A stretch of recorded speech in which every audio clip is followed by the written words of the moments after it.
चलिए बच्चों, कल के बाद जो है आगे हम देखते हैं 5वां रिएक्शन है एथिल अल्कोहल बनाने की सामान्य विधि। एथिल अल्कोहल बनाने में सबसे महत्वपूर्ण विधि है और ये बहुत ही इंपॉर्टेंट है आपका रिएक्शन। इस पे हमको चर्चा क्या करना है। एक है सोडियम नाइट्राइट NaNO। इसकी अभिक्रिया जब हम लोग HCl से कराते हैं, हाइड्रोक्लोरिक एसिड से कराते हैं, तो होता क्या है, यहाँ का Na और यहाँ का Cl आपस में मिलकर के NaCl सोडियम क्लोराइड बनाता है और इसी के साथ HNO2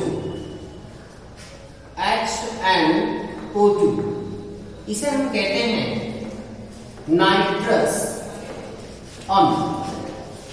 ये नाइट्रस अम्ल हमको तुरंत ही हमको लैब में बनाना होता है, बना करके हम इसे सुरक्षित नहीं रख सकते। इसलिए किसी भी रासायनिक अभिक्रिया में अगर नाइट्रस अम्ल की आवश्यकता होती है तो हमें नाइट्रस अम्ल तुरंत बनाना होता है। इसलिए सोडियम नाइट्राइट, यह है आपका सोडियम नाइट्राइट की क्रिया जिससे कराना है, अर्थात HCl से कराना है, तो नाइट्रस अम्ल बन जाएगा। अब हमें नाइट्रस अम्ल मिल गया है, इसका यूज हमको जहां करना है कर सकते हैं। RNO2, जैसा हम RNO2 को जानते हैं, एल्किलामीन होता है। एल्किलामीन की रिएक्शन को हम करा देते हैं HNO2 से, HNO2 के साथ।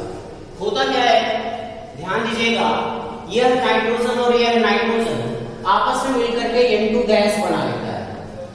प्लस ध्यान दीजिए, R यहाँ का, H यहाँ का, O यहाँ का, ROH हमारा एल्कोहल बन जाता है और इसी के साथ H2 यहाँ का, O यहाँ का, दोनों मिलकर के H2O बना लेता है। इस प्रकार से हम कह सकते हैं इस रासायनिक अभिक्रिया में एल्कोहल बनता है।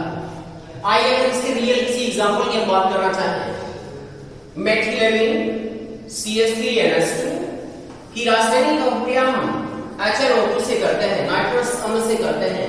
होता क्या है, मेथिल अल्कोहल बन जाता है, CH3OH बन जाता है, प्लस N2 प्लस H2O बनता है। ये रासायनिक अभिक्रिया बहुत हमारी इंपॉर्टेंट है। बार बार हमसे पूछा गया है कैसे प्राप्त करोगे मेथिलामीन से मेथिल अल्कोहल अथवा एथिलामीन से एथिल अल्कोहल। तो हम इस रासायनिक अभिक्रिया को जरूर नोट करें, क्योंकि ये परीक्षा की दृष्टि से, बोर्ड परीक्षा में काफी बार पूछी गई है और इंपॉर्टेंट भी है। देख लिया जाए, समझने में कहीं सुविधा होती तो कमेंट करके बात करिए। अगला है 6 रिएक्शन, छठा है बनाने की विधि।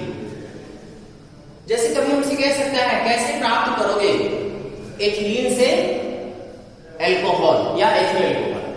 जैसे हमसे कह दिया उसने कि एथिलीन से कैसे बनाएंगे, तो श्योर है हम जानते हैं जलयोजन करके हम बना सकते हैं, लेकिन जलयोजन की अभिक्रिया होगी कैसे, डायरेक्ट एथिलीन में पॉसिबल नहीं है। तो हम करेंगे क्या, CH2 डबल बॉन्ड CH2, इसे कहते हैं एथिलीन। इसी की अभिक्रिया सबसे पहले हम सांद्र H2SO4 अर्थात कंसंट्रेट H2SO4 से करते हैं।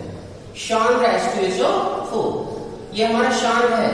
अगर हम सांद्र रासायनिक अभिक्रिया से कराएंगे एथिलीन से क्रिया, तो श्योर है यहाँ पर इसका टेम्परेचर क्या होता है, 70 to 80 डिग्री सेंटीग्रेड। होता क्या है, यहाँ का HSO4 और यहाँ का HSO4 इसमें ऐड हो जाता है। दोनों के बीच का जो ये हमारा पाई बॉन्ड होता है, ये हमारा ब्रेक कर जाता है। एक हाइड्रोजन चला आएगा, इस कार्बन के पास बचा हुआ HSO4 इसकी कार्बन से ऐड हो जाएगा, अर्थात योगात्मक अभिक्रिया हमारी बना लेती है।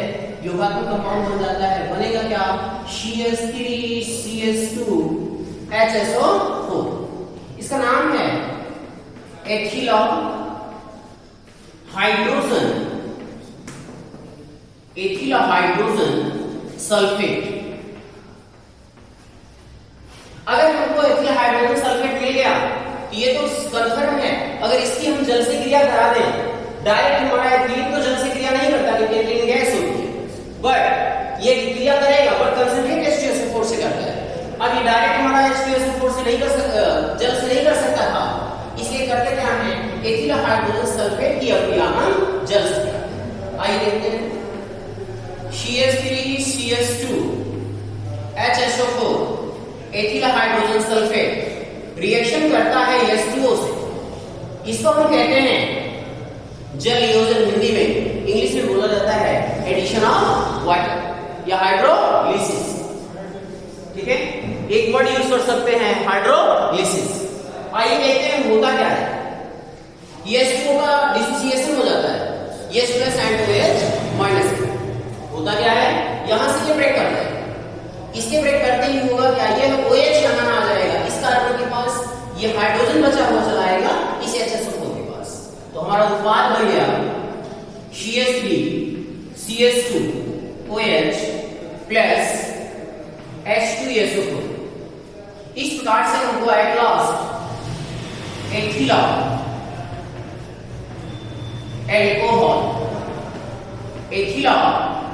एल्कोहल प्राप्त हो जाता है। यह रिएक्शन हमको इस रूप में भी पूछा जा सकता है।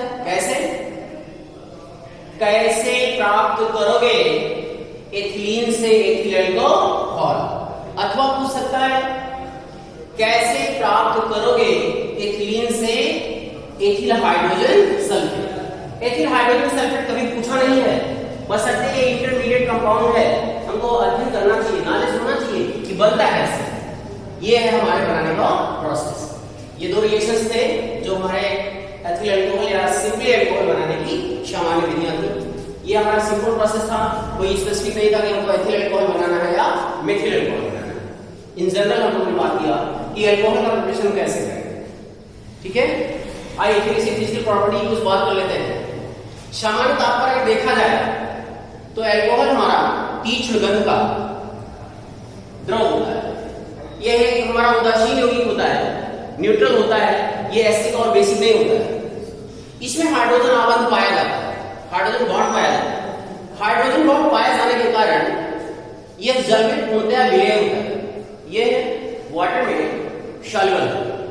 और अगर बात करें जैसे जैसे इसका एटॉमिक वेट बढ़ता है, जैसे जैसे इसका अणुभार बढ़ता है, अणुभार बढ़ने के साथ साथ श्योर है यह पहले शुरुआत में हमारा द्रव अवस्था में है, जैसे ही कार्बन की संख्या बढ़ती चली जाती है यह ठोस अवस्था में बदलता चला जाता है।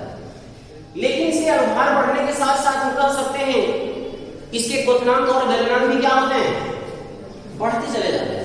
जैसे द्रव है तो बहुत इसलिए हम उसे क्या कर सकते हैं, वेपराइज करा सकते हैं, बट वहीं पे अगर वो सॉलिड स्टेट में आ गया तो कराने में ज्यादा टेंपरेचर दिया। आज हम लोग यहीं तक हिस्सा अध्ययन करते हैं। दो रिएक्शन हो गया, भौतिक गुण हो गए, फिजिकल प्रॉपर्टीज। कल क्या अगले वीडियो में हम करेंगे अल्कोहल के रासायनिक गुण पे चर्चा। अगर यहाँ से कोई क्वेश्चन हो या दोनों रिएक्शन ना समझ में आया तो आप तुरंत समझ में आ गया सर इसको